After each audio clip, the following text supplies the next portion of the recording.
कुछ कह रहे हैं वो आपको सुनवाते हैं। कोण बोललं तर त्याला वाटेल ते करून अडकवायचंच आणि तो बऱ्या बोलाने म्हणजे दमदाटी आणि लोभ दाखवून जर का शरण आला नाही तर त्याला अडकवून टाकायचं. ठीक आहे, न्यायदेवतेवरती आमचा विश्वास आहेच, कारण शेवटी 4 स्तंभ आपण आपल्या लोकशाहीचे मानतो आणि या स्तंभांपैकी बाकीचे स्तंभ त्याच्यात एक तुमचा सुद्धा आला आणि तुमच्याचपैकी एक आज त्याला अटक झालेली आहे. ही अटक आणि सगळ्या गोष्टी बघितल्यानंतर मला तर जसं नितीन गडकरी म्हणाले तसं आता वाटायला लागलेलं आहे राजकारण सोडण्याचा मुद्दा नाहीये, पण राजकारण आता घृणास्पद व्हायला लागलेलं आहे. घृणा वाटायला लागलेली आहे या राजकारण्यांची. एक दिलदारपणा पाहिजे.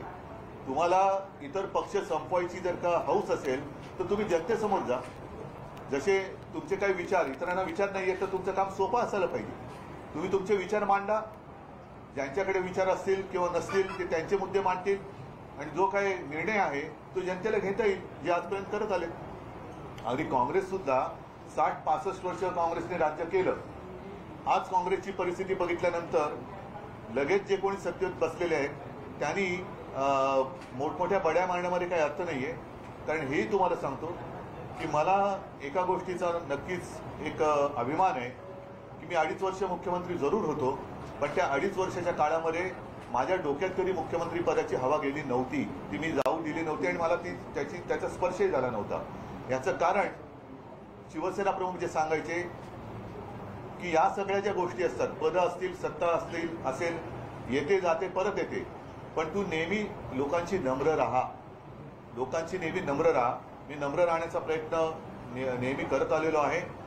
आज मात्र ज्यांच्या डोक्यात हवा गेलेली आहे त्यांनाही मी सांगू इच्छितो की निर्गुणपणाने वागू नका. दिवस आणि काळ हा सगळ्यांसाठी नेहमी चांगलाच असतो असं नाही, तो काळ बदलत असतो आणि काळ बदलल्यानंतर आपण जसे लोकांशी वागलोय तसा तो बदललेला काळ हा कदाचित जास्त निर्गुणपणाने आणि दुष्टपणाने तुमच्याशी वागू शकतो किंवा शकेल. तर ती वेळ, ही संस्कृती आपल्या हिंदुस्थानामध्ये आजपर्यंत तरी नाही आहे, ती याच्यापुढे येऊ देऊ नका.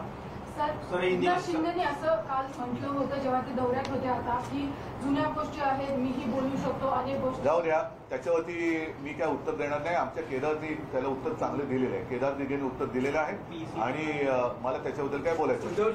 भाजप राष्ट्रीय अध्यक्षांचं जे विधान आहे ते फार घातक आहे आणि गंभीर आहे.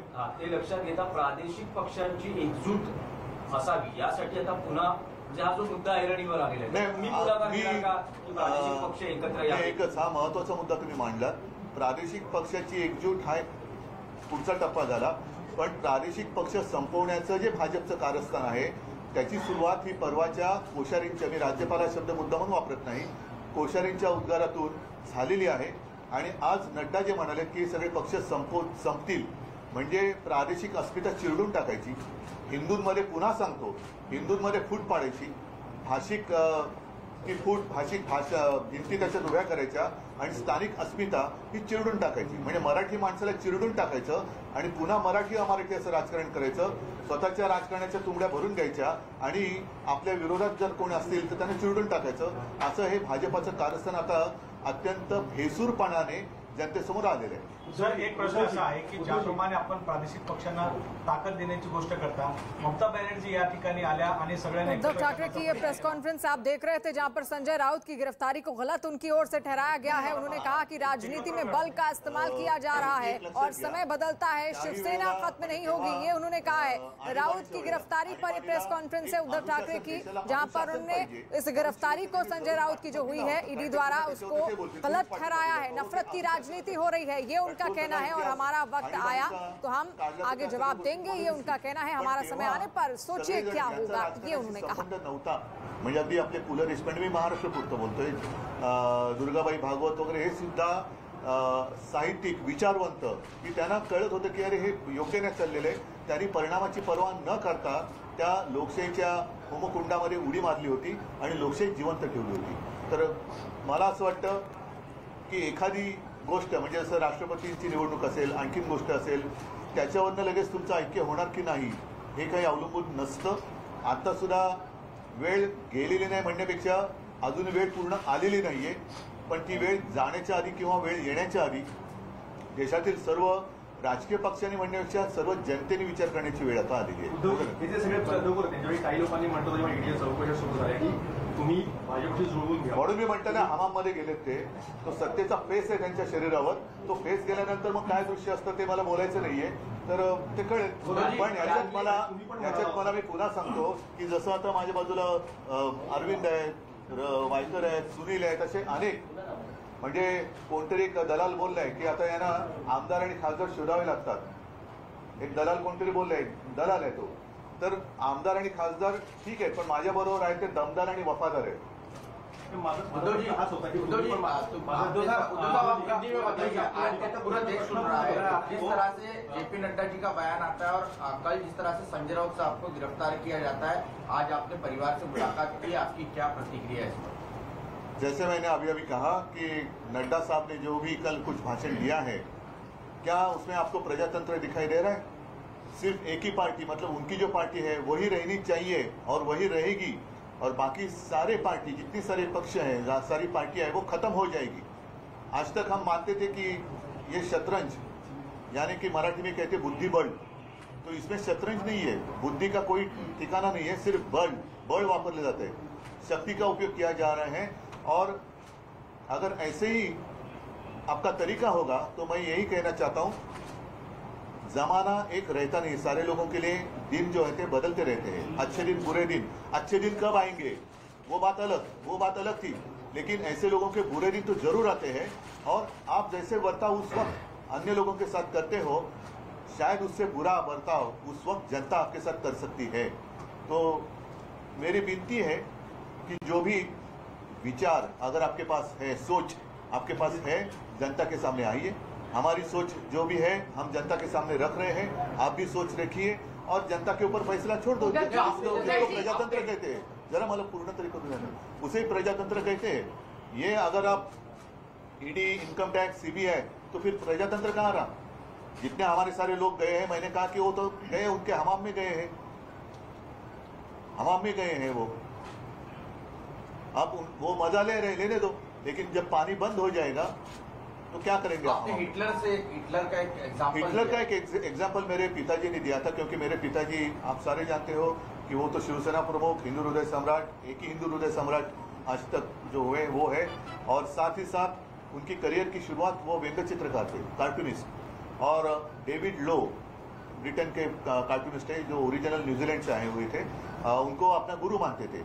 तो उन्होंने, मेरे पिताजी ने कहा था, मुझे भी कहा था, और शायद मैं मानता हूँ कि पब्लिक ने भी कहा था कि जब सेकंड वर्ल्ड वॉर चल रहा था तो हिटलर एक समय ऐसे आया था कि उस वक्त लग रहा था कि शायद हिटलर जीत जाएगा, पूरी दुनिया को अपने कब्जे में ले लेगा. तो उस वक्त डेविड लो, मतलब हिटलर बॉम्ब डालता था और डेविड लो एक कार्टून निकालता था, और वो कार्टून का जो एक परिणाम हुआ करता था वो बॉम्ब से भी ज्यादा होता था. और ऐसे कहा जाता है कि हिटलर ने उस वक्त अपने सारे लोगों को कहा था कि ये व्यक्ति है कौन, है कहाँ, इसे लेके आओ, जिंदा या मुर्दा जैसे है उसे लेके आओ. तो यही होती है जो तानाशाही की बात होती है. जब सारे लोग अपने गुलाम होते हैं तो कुछ दिन के लिए, जब तक उनका उपयोग आपके लिए होता है तब तक वो गुलाम अच्छे लगते हैं. बाद में गुलाम जब उनका उपयोग नहीं रहता है तो संजय राउत साहब ने कल कहा कि मैं झुकूंगा नहीं और शरण भी नहीं जाऊंगा. उनकी गिरफ्तारी हुई, उस पर आपकी टिप्पणी क्या है? क्योंकि आज आप परिवार से भी मिलकर आए. नहीं, मुझे संजय राउत पर अभिमान है. और बाला साहब का असली सैनिक सिर्फ वो पिक्चर देखने के लिए ठीक है, पुष्पा झुकेगा नहीं, लेकिन झुका नहीं. जो झुकने वाले थे वो हमाम में चले गए, और झुकने वाला कभी शिवसैनिक नहीं हो सकता. जो भी लोग कह रहे थे कि हम बाला साहब की जो भी हमारे पास एक शिक्षा थी, शिक्षा म्हणजे मराठीतली नाही, शिकवण ज्याला म्हणतो, उसके ऊपर हम हमारा आगे की दिशा तय कर रहे हैं, तो ये बाला साहब ने दिखाई नहीं, दिशा नहीं है.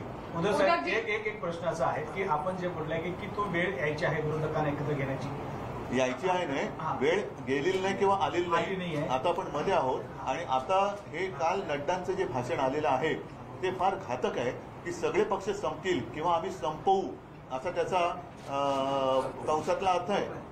पण माझा प्रश्न असा आहे की भाजपचाही हिंदुत्व आहे, शिवसेनेचं आणि हिंदुत्व आता आहे. हे विषय सगळे झालेले आहेत. सर्व पक्षांना एकत्र घेऊन आपण चालणार काय? शिवांगी फ्रॉम जी न्यूज, मेरा सवाल ये है कि मौजूदा मुख्यमंत्री एकनाथ शिंदे वो ये कहते हैं कि रोज सुबह उठकर 8 बजे बजने वाला भोपू अब अंदर चला गया। मुख्यमंत्री पद पर बैठे व्यक्ति को इस तरह का वक्तव्य जो है वो एक सांसद के लिए देना चाहिए, आप क्या कहते हैं? मैं उसके ऊपर कोई टिप्पणी नहीं करना चाहता वो हूँ, कोई कारण कह रहा है कारण मुळामध्ये त्यांचं सगळं सरकारच कोर्टात चॅलेंज झालेलं हिंदी आहे. में नहीं, पूरी सरकार जो है उसी को हमने चैलेंज किया है कोर्ट में, अदालत में. तो फिलहाल मुझे उसके ऊपर कुछ कहने की जरूरत नहीं है. बंगालमध्ये पण जी परिस्थिती पाहायला मिळते, कुठेतरी तुम्ही प्रादेशिक पक्षाच्या नेत्यांशी संपर्क करताय किंवा तुम्हाला कोणी संपर्क केलाय, काही चर्चा झाली? असं आहे की ममता दीदी आहेत, KCR आहेत, असे काही लोक हे संपर्कात आहेत. पण जसं मी म्हटलं ना, काल आता यांचा मुखवटा पूर्ण बाजूला झालेला आहे. आणि जसं मी परवा आपल्या कोश्यारींना एक धन्यवाद दिले होते की तुमच्या पोटातलं ओठावरती आलं अनावधानाने, की महाराष्ट्रामध्ये मराठी माणूस किंवा मराठी अस्मिता चिरडण्याचं जे तुमचं स्वप्न आहे ते तुम्ही कदाचित अनावधानाने आमच्यासमोर आणलं. तसंच काल भारतीय जनता पक्षाचे अध्यक्ष जे आहेत त्यांच्या पोटातलं ओठावरती आलं की त्यांना या देशात आता दुसरे कोणतेही पक्षच नको आहेत, म्हणजे हुकुमशाही पाहिजे याचा असा त्याचा अर्थ झाला. सर माझा एक प्रकार असा आहे की संजय राऊतांना अटक केल्यानंतर काल शरद पवारांचे अजून एकही वक्तव्य आलं नाहीये. तुम्ही पण आता तर अशी एक चर्चा आहे की संजय राऊतांना एकटं पाडलं जात आहे का, यावर तुम्हाला काय? मला या फालतू प्रश्नाला उत्तर द्यायची नाहीये, कारण मी आता संजयच्या घरी जाऊन आलो. पुन्हा एकदा सांगतो की संजय आणि आमचे कौटुंबिक चांगले संबंध आहेत. संजय माझा जुना मित्र आहे आणि म्हणूनच त्याला मी आरोचुरे करतोय. तो एक कट्टर शिवसैनिक आहे आणि त्यांनी या दंडेलशाही विरुद्ध न झुकता लढू शकतो ही एक ठिणगी नक्कीच त्यांनी टाकलेली आहे.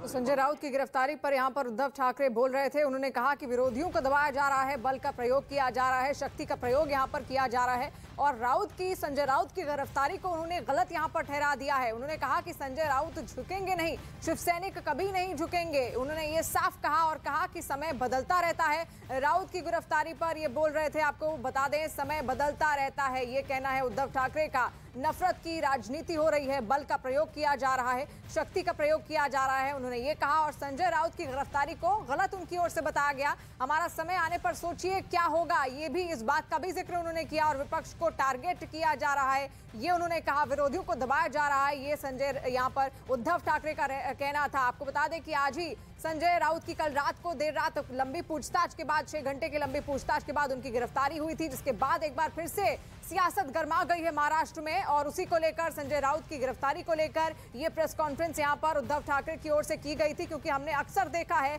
कि कई सारे मौकों पर एक साथ रहते हैं संजय राउत और उद्धव ठाकरे. और ऐसे में उन्होंने यहां पर बड़ी बातों का जिक्र किया. उनकी ओर से इस गिरफ्तारी को गलत ठहराया गया है संजय राउत की. और साथ साथ आपको ये भी बता दें कि उनके परिवार के साथ भी आज मुलाकात उद्धव ठाकरे ने यहां पर की थी, क्योंकि गिरफ्तारी उनकी अब हो गई है. लंबी पूछताछ अब यहां से होगी, कोर्ट में पेशी होने वाली है संजय राउत की. उसकी तस्वीर भी हम आपको दिखाएंगे, लेकिन इस गिरफ्तारी को गलत ठहरा दिया गया है यहां पर उद्धव ठाकरे की ओर से.